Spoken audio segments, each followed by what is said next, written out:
Restauration des forêts et innovation. C'est le thème de la 40e édition de la Journée nationale de l'arbre, célébrée au Bénin depuis 40 ans. Un thème évocateur qui reçoit un écho favorable auprès du réseau des jeunes solidaires pour la protection de l'environnement RJSPE ONG. Nos forêts, autrefois qui étaient entretenues par nos aïeux, aujourd'hui nous jeunes, on ne connaît plus vraiment l'utilité des forêts sacrées et nous avions commencé par les détruire, comme le cas de cette forêt que nous venons de voir aujourd'hui, malheureusement qui n'est pas en bon état, qui a été déjà détruite. Notre priorité, notre objectif, c'est de restaurer ces forêts.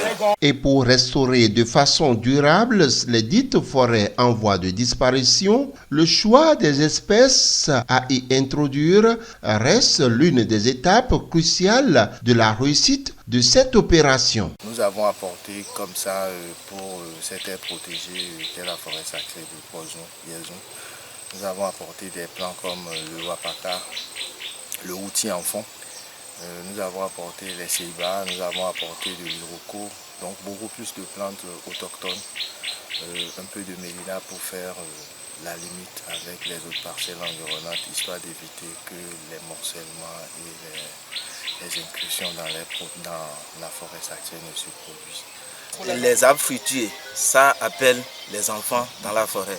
Quand nous allons mettre en terre les arbres fruitiers aujourd'hui, demain, les enfants viendront ici à cause de ces arbres-là.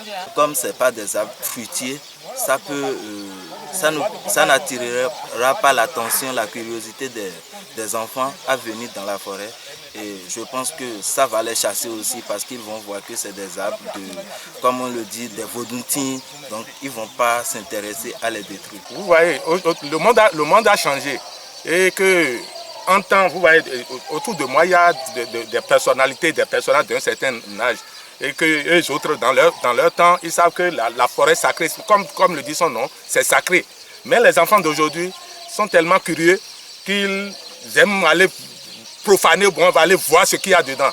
Et c'est d'ailleurs pourquoi quand on nous a proposé, on nous a amené le projet, nous avons estimé que nous n'avons pas besoin des arbres fruitiers. Parce que c'est ça qui peut les amener à rentrer.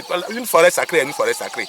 C'est uniquement réservé pour les dignitaires. Cette action du réseau des jeunes solidaires pour la protection de l'environnement est appréciée à sa juste valeur par le roi de la localité qui promet veiller sur cette collaboration pour de futures actions entrant dans le cadre de la protection durable des forêts, surtout celles sacrées. Ceux-là qui ont pensé qu'il faut ramener les espèces en voie de disparition, de renouveler les forêts sacrées, ceux-là ne sont que bénis. Et notre bénédiction va sur tous ces membres de ces réseaux et leurs familles, afin que ce que nous allons faire aujourd'hui, dans un an, nous allons passer pour voir l'évolution et que, bon, ce n'est que le début d'une collaboration entre ce réseau et nous. Je pense que ça ne serait pas la première et la dernière.